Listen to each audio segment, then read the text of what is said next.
This is a documentary about the 2010s and the art world of Los Angeles.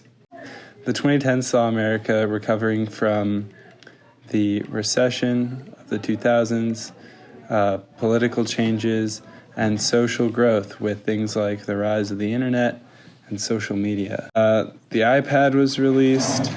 In 2013, Eric Garcetti was elected mayor. In 2015, the Broad opened in Los Angeles. In 2016, the Rams returned to Los Angeles. In 2018, the LA Philharmonic celebrated its centennial season. In 2019, Los Angeles' LGBTQ Center celebrated 50 years of queer. The Kardashians ran amok in Los Angeles during the 2010s. Music groups like Odd Future and the musician Kendrick Lamar made waves, with Kendrick winning a Pulitzer Prize in 2018 for his record Damn, marking a pivotal moment for Los Angeles rap and music and art being produced from inner Los Angeles. Over time, Los Angeles became increasingly more difficult to live in, with 65% of the rent in the city over the past decade going up, and with neighborhoods and people being pushed out of their own homes for more wealthy people. Almost 60,000 people in Los Angeles are homeless in the entire county, and the number goes up every year. Groups like Defend Boyle Heights and Uplift Inglewood are fighting for rent control, tenants' rights, and human right for housing. The landscape of the city has also changed, with Grand Park and LA State Historic Park both having been opened in the past decade, providing a space for community events and much-needed green space in the entire city. There are 7 prominent museums in Los Angeles. The Museum of Contemporary Art, MoCA, which was established in 1979, is the only artist-founded museum in LA. Los Angeles County Museum of Art, LACMA, is the largest museum in the western United States. J. Paul Getty Museum first opened to the public in 1997 and is estimated to have cost $1.3 billion to construct. The Hammer Museum, having a partnership with UCLA, holds a biennial called the Made in LA Show, which showcases artists from the greater LA area who've contributed works and are considered to have deeply engaged with contemporary culture. The Autry Museum of the American West was opened in 1988, allowing art to be shown in the museum, organized by theme rather than chronological order. The Hauser and Wirth Gallery opened in LA in March 2016 and focuses on fostering public dialogue through a range of activities that engage with the city's diverse population. The Broad opened in 2015 and had free admission. Harry James Marshall is a painter who was raised in Birmingham in Alabama and later South Central LA. He studied at the Otis School of Art and Design in Los Angeles, and his work is heavily influenced by Black Power and civil rights movements, and is also influenced by his own identity as an African-American man. In his own words, the subject of his paintings are unequivocally, emphatically Black, and he has gained a lot of attention in the past few years for his and he has gained a lot of attention and received a lot of acclaim for his emotionally provocative portraits. Mark Bradford is a contemporary African-American artist. He is most known for his multimedia abstract paintings, whose laborious surfaces hint at the artist's excavation of emotional and political terrain. He was born in 1961 in LA and currently lives and works in Los Angeles, California. He studied at Cal Institute of the Arts, where he got his master's degree in 1997. He displays atrocities and struggles of race and poverty. One of his pieces, Help Us, made in 2008, displayed pieces of wood salvaged from the aftermath of Hurricane Katrina on top of the Los Angeles building, spelling out Help Us, recalling the desperation of hurricane survivors on New Orleans rooftops. Frank Gehry is a Canadian-born architect who studied at USC and now lives in Los Angeles. You might be most familiar with his work in designing the Walt Disney Concert Hall in 2003. And as can be seen in that building, his architecture is usually characterized by twisting shapes and the use of metal sheets, which is seen as some critics but to be completely unnecessary, but he likes to take a little bit of liberty with his building design. He has also, in his line of work, developed furniture, jewelry for Tiffany & Co., architectural software, and stage design for various theater productions. Betty Saar is an African-American artist known for her methods of assemblage. creating works of art relevant to the story of African American oppression, racism, and creates mysticism through her works of appropriation and combination of everyday objects. She's known for visiting the Rose Bowl flea market in Southern California and includes these found objects in her work. Principles and philosophy of creation are similar to that of Robert Rauschenberg.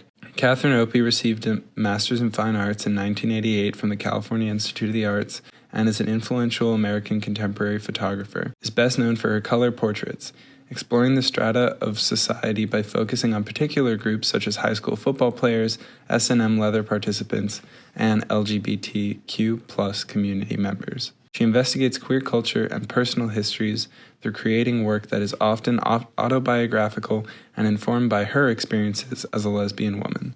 Shepard Fairey, who now lives in Los Feliz, emerging from the LA skateboarding scene, Fairey first became known for his Andre the Giant Has a Posse Obey sticker campaign while attending RISD. During the 2008 presidential campaign, he created a poster for Barack Obama, which said Hope and the Institute of Contemporary Art, Boston, had described him as one of the best-known and most influential street artists. Barbara Kruger, now a professor and head of the art department at UCLA, Barbara Kruger is an American conceptual artist known for her combination of type and images. She's continued to work in the 2010s producing pieces like Untitled, When Was the Last Time You Laughed, 2011, Untitled, Another Year, 2010, Culture Vulture, 2012, Shame It, Blame It, 2010. Some of the galleries in Los Angeles that are considered influential or important would be the Pacific Standard Time, LA/LA, Getty-funded Pacific Standard Initiative, which supported the exhibition and events across Southern California around a particular theme. Latin American/Latinx art, which nearly half of the population of Los Angeles alone is identified as Latinx or Latino. It highlighted that there aren't enough institutions supporting researching Latin American art. Soul of a Nation, Art in the Age of Black Power. It came to Los Angeles in 2019 at the Broad. Soul of a Nation opened the eyes of many in the art world to how the Black Power movement of the 1960s and 70s effectively changed art as we know it today.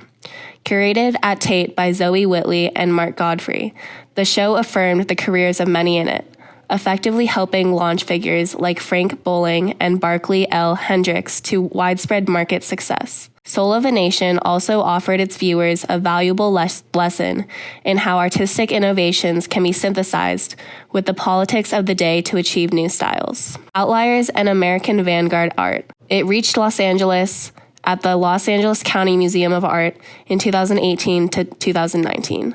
Curator Lynn Cook spent 5 years researching this groundbreaking show, a major event in the larger push this decade to undo and rethink the condescending and inadequate label outsider art. Instead, Cook opted the term outlier in reference to how many of the 80 artists in the show had been shut out of art history because they don't comply with certain conventions of their day. Cook's bold presentation situated artists such as Martin Ramirez, Bill Traylor, and Sister Gertrude Morgan, alongside well-known figures like Cindy Sherman and Carol Walker, destabilizing traditional notions about what it means to be a professional artist in the process. In the Los Angeles work, hard distinctions between the representation and abstraction are moot, as they are in a lot of art made in Chicago by the members of AfroCobra, African Commune of Bad Relevant Artists, who specialize in pattern-intensive dazzle. One of the show's inspired sites is a pairing of hand-painted revolution-themed dresses by the AfroCobra artist Jane Jarrell with pointillist portraits of Angela Davis and Malcolm X by her husband Wadsworth A. Jarrell. There was also some turmoil and trouble occurring in the art world at the time. Jeffrey Deitch was previously the director of MoCA in Los Angeles. But in 2013, he stepped down as the director 3 years into his 5-year contract. To some people, his programming seemed too commercial, or he was too invested in pop culture.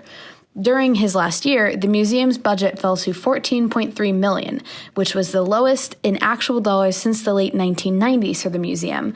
So a change in leadership was deemed vital for the success of the museum in the future. Then, Marciano Art Foundation. In 2019, the Marciano brothers closed down the famous Marciano Art Foundation indefinitely. The foundation told the press that it was closing due to low attendance, which was challenged by critics. Point out that the entrance to the art museum was free. Many people have concluded that the closing was due to the staff's fight to unionize. For the reason, the museum closed down and the legacy of an influential Los Angeles museum forever. Going forward / currently, the art world in Los Angeles has changed significantly. The Arts District has now become a hotspot for galleries and artists alike. Located between Little Tokyo and the Commercial Street on 7th, the Arts District has been a hub for artists and art making since the 1970s. Many murals cover buildings, and there's a large presence of galleries that all migrated from Culver City, all been made. Notable galleries in this area would include A&D Museum, Art Share LA, Denk Gallery, the Institute of Contemporary Art Los Angeles, Jason Voss, MASH Gallery, and many others.